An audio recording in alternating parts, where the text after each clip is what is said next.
Be sure to check out my new book down in the links below. Hey, what's up, guys? DekeRelaxShacks.com. Time for another guest video. This one's very long, which might scare some people, but there are so many cool facets of this build, especially with the bathroom, that I hope you hang in there for the long haul.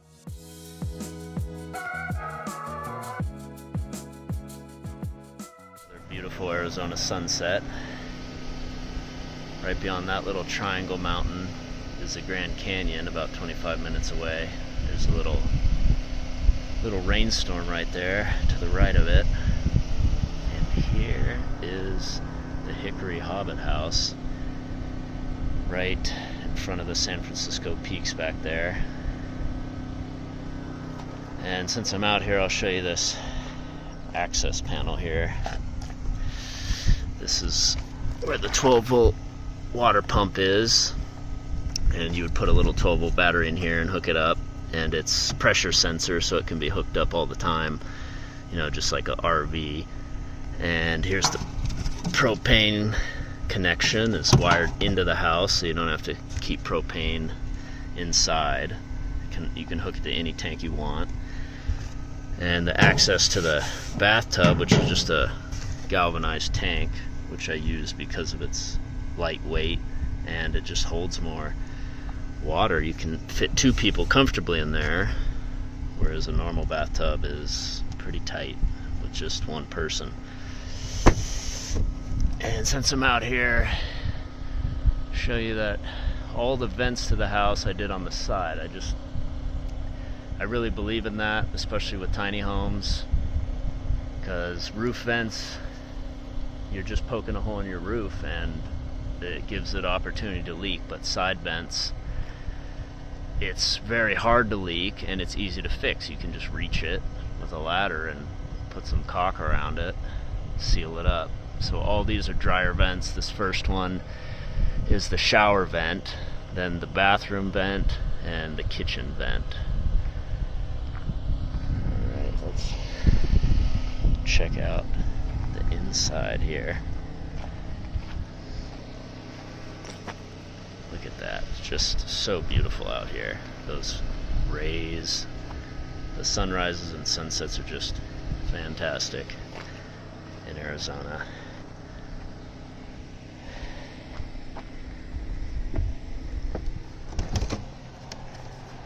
The Hickory Hobbit house.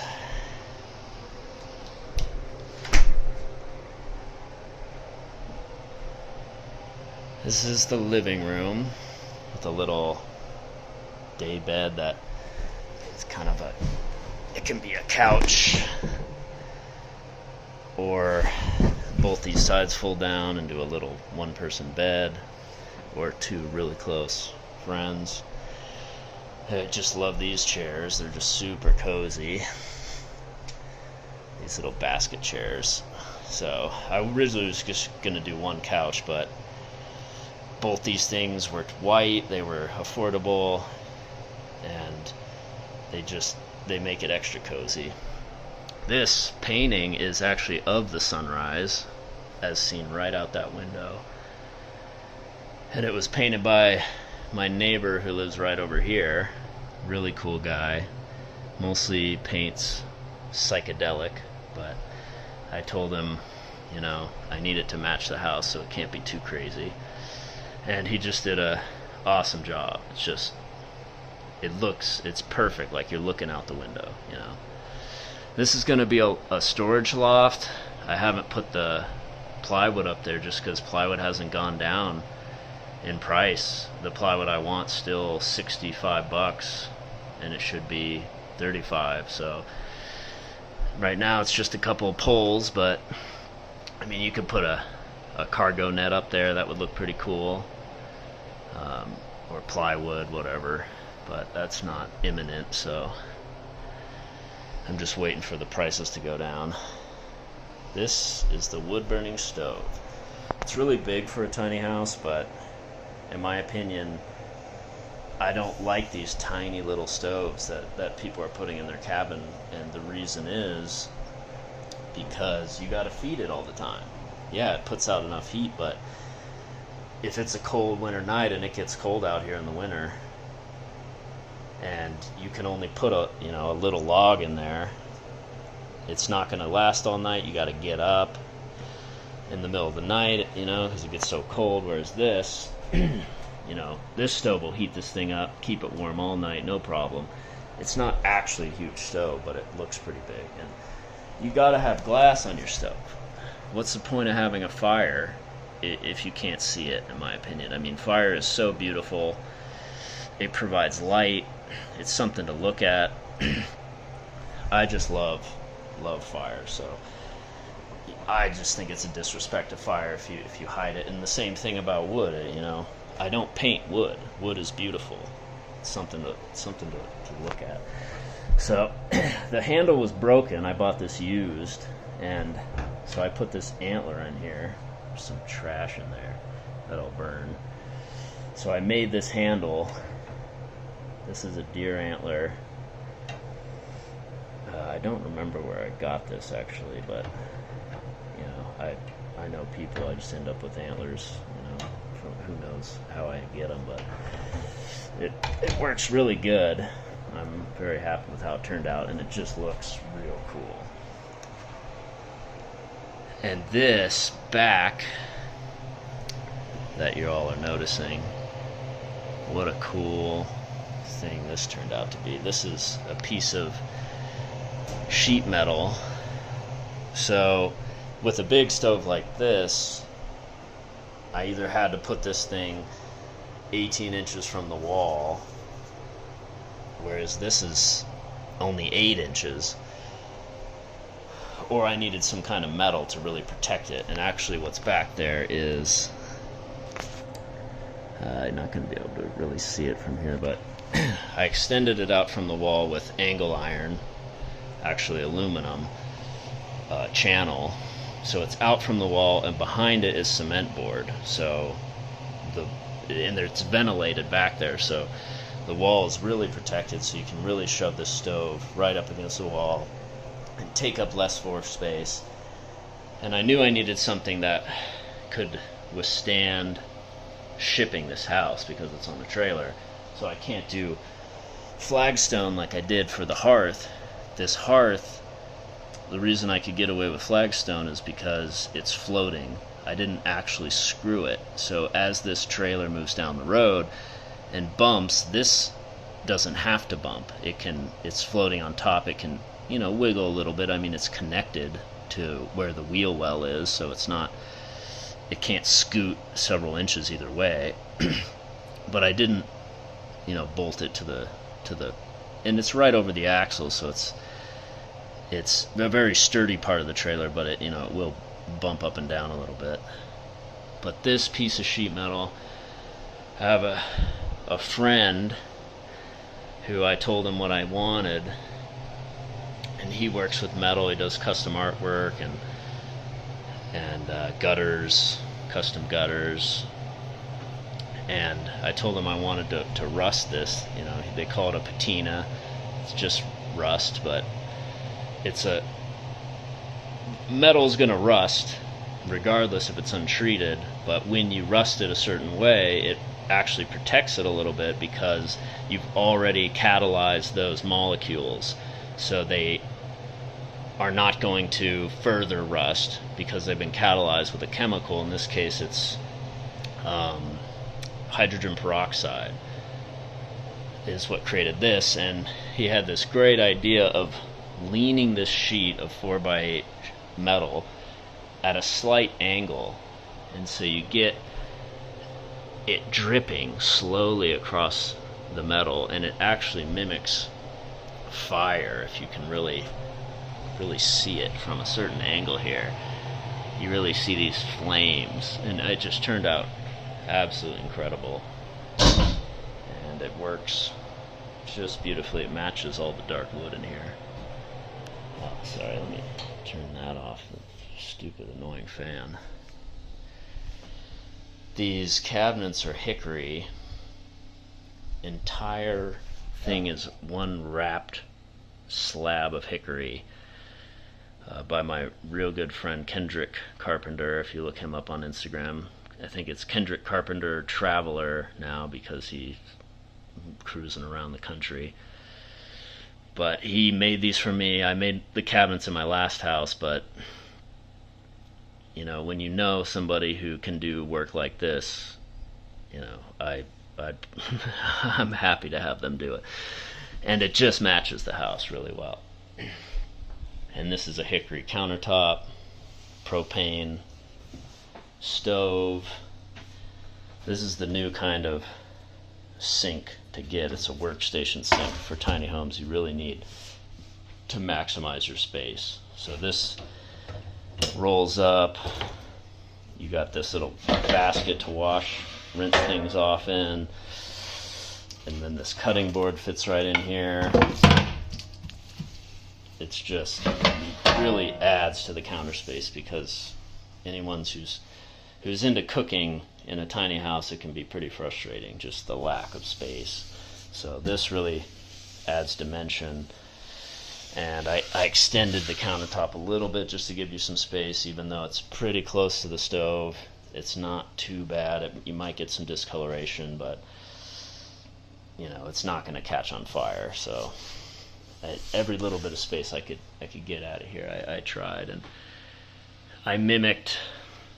These were supposed to be shelves. I turned them into cabinets so that it could hold this vent, and this is the vent that you saw outside. It's actually a dryer vent that just goes straight out, but it's just so efficient. There's no complicated piping it has to go through. It's just, and they make these ventless, but ventless just doesn't work in my opinion. You got to vent it outside. Especially in a tiny house, you don't want the whole thing to smell like, burning food. So, and here's the little desk. So, because I wanted the living room to be just cozy, I needed to put somewhere to sit and do something. So I made this little bar. So this is actually the wheel well, just covered with treated plywood, but it gives you a perfect little footrest. So these could be shelves, if you didn't want to sit at it as a bar, you wanted the space, but it gives you you just sit in here, you got your little footrest, and you just write the next $1 million screenplay right here, looking out at that beautiful sunset, drinking your bourbon. This is what life is about. Simple, artistic living. All right, this staircase. I didn't want to do a spiral staircase. I just knew it would take a lot of time. It would be complicated. But once I stuck this ponderosa pine pole in here, I knew I had to do a spiral stair. I had to wrap around it. So this ponderosa pine is locally harvested. It died in a fire, so it was sustainably harvested. I didn't have to cut down a living tree. So I went out to where a fire had killed a bunch of trees, and I cut down two. One was straight and the other forked. And my neighbor who painted this, he told me, you're going to use that forked one, right? And I swear I wouldn't have done it, but he just kept saying, like, you got to use that forked one, right? But I knew what I was getting myself into, sticking those forks into the ceiling and wrapping that tongue and groove around them. But man, it's worth it. It is. It's just so cool to have that fork. It's like there's a tree growing right through your house. And the steps they look really good. They're not fancy. They're just stained plywood. I really wanted slabs of pine, but it was very hard to find a tree that thick, and I don't have a mill. I don't have a portable mill. I don't have a chainsaw mill, and it was just too much. So originally I thought these might just be the templates, but they turned out pretty cool, so I am happy with it. And I knew that I wanted a cupboard under the stairs no matter what, just for the storage, and I'm a Harry Potter fan. You gotta have a cupboard under the stairs. I also love love these D-ring openers, or I don't know what you call them, circle rings, but this is just storage right now for the vacuum and the broom, but this is, I'd say, 5.5 feet tall. There's a lot of room in there, and it wraps, you can't really see, but it goes, all the way to the second step. The first step I left open. I want to put a door there so it's extra storage, because I knew anything that gets that far in, it's going to be a pain to reach it. So the first step, you need to be to access from the front, and but everything here is accessible to that second step. And if you notice how I had to build this thing, I realized after I built it that if this line kept going, this door would be sticking out into your view when you look down here, but now that door disappears behind the pole, so I had to rip the whole thing out and cut so the door would fit recessed behind this pole, just because I wanted you to just see that pole. I didn't want you to see a door floating in space out in front of it. And I'll just show you this loft, since let's go up these stairs, and there's no mattress in here yet, but this just gives a sample of where the bed would likely go. And I always do this with lofts. You got to be able to turn the light on from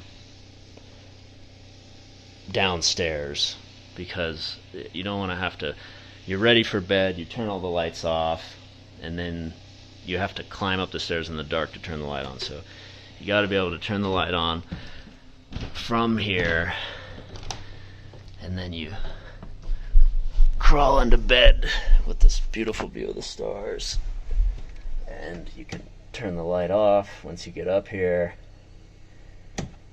And I just think you got to be able to see the stars from bed. I mean, it's just looking at a ceiling is. I grew up camping, and that's one thing I miss. I do have to put some trim around here, in case you're noticing those little tiny gaps. I grew up camping and just laying out and sleeping under the stars. It's important to me. It's something I miss, but you can't sleep outside every day, so. And when it's raining, you can just watch the rain, you can watch the lightning. So every house I build is going to have one of these. And I really like these cozy, these are actually outdoor lights, but I like that classic, like if you're in a little space and it feels like you're in the cabin of a ship, it just feels so much more cozy. So I like those. I like classic light fixtures. And here's your little hand grip to go down these stairs. Spiral stairs are so cool. Alright, and now this feature, the Hobbit door. So this is the bathroom sink and bathroom mirror. I didn't think I needed to put a shirt on. Didn't realize I was going to see myself. Look at that. It's the entrance to the bathhouse. There's your little, rubber ducky. So it functions as a bath and a shower. You have to be able to take a shower. I made the lights dimmable because when you take a bath, you just, you want to be able to be cozy. You don't want to either be in the dark, or you can't really see how dark it is because it keeps adjusting the light, but that just, you want to be able to relax when you take a bath. But if you take a shower, you want to be able to know that you're clean. So this is all cedar, planking that's been treated, and behind it is waterproof Tyvek, so this is all safe. Here's your water heater. You can control your pressure, control your heat, and then right above it is your vent that goes to that vent outside that I showed you. So you do get the steam out, and you get the fumes from the water heater, because these little on-demand water heaters, you can only control them from the box. So, and if I put it outside, it would be this ugly thing that would freeze at night in the winter. So I put it in here and just put a vent right above it, so it's perfectly safe and accessible, and it's out of the way. It's not going to get water in it. It's hard to really see, but you know, the shower's way over here, the shower head, and it's way in the corner. And you've got plenty of room, you know, for a big bath or, you know, a shower. It's kind of tight for a shower, but you know, it's double purpose, so it works. And I just love this hobbit door. It just makes it so magical, you know. I did make things hard for myself, but it's just worth it, really. Especially with those concentric circles that you see through. I couldn't resist. It's 4 feet in diameter, which is plenty of room when you duck. You know, you actually don't have to duck, and I'm 6 foot to get in here because it drops down. So, so you just step in and step out of here. So it worked perfectly. And this is where the toilet will go. I just haven't decided what kind of toilet I want to do, and this is actually the door that's going to go on a pocket door, a sliding door, in front of this part of the bathroom. So this is going to be walled off. There will be that arch door. I just haven't installed that yet because I want to be able to see that circle. It's just so cool. And once that arch is there, it'll cut the sides of the circle off, but keep the top of the circle. And I just wanted to get footage and video of this before I close it off. But it's gonna look cool with this door. This is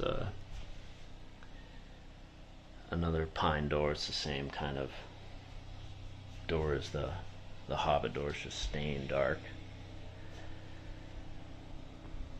So what else? It's really pretty quick to show these things off. It's a little bit of a small fridge, but for tiny living it's definitely enough. And it just looks so cool. These retro refrigerators.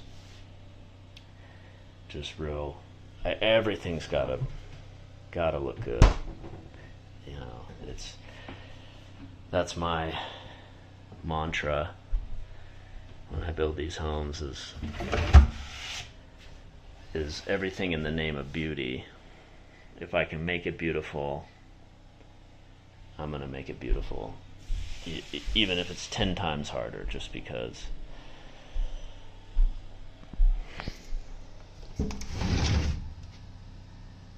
it's so much more satisfying when things are beautiful. Hey pup. Hey pup. What's up? What's up? She's a real good dog to take to work. She just plays with the neighbor's pup, and I play with her a little bit, but she's real good by herself too. She's a good buddy. Well, one last show of the outside before it gets too dark.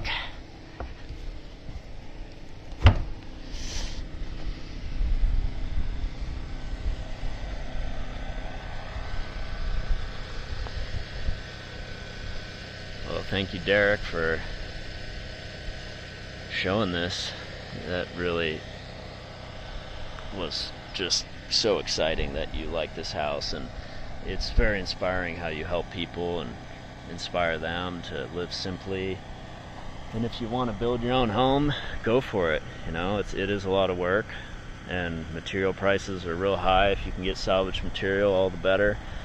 I believe in all that. But if you want to live simply and you don't want to do it yourself, this is for sale, and I'll be building more. I would be willing to take commissions, but I really like having creative control over my homes, because to me that's how I do art. It's my work of art is building houses. So I really enjoy the creative freedom, but it's really about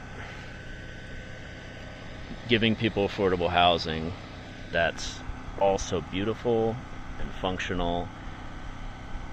And if you want to live in a beautiful house that's affordable, it's got to be small. You got to scale down.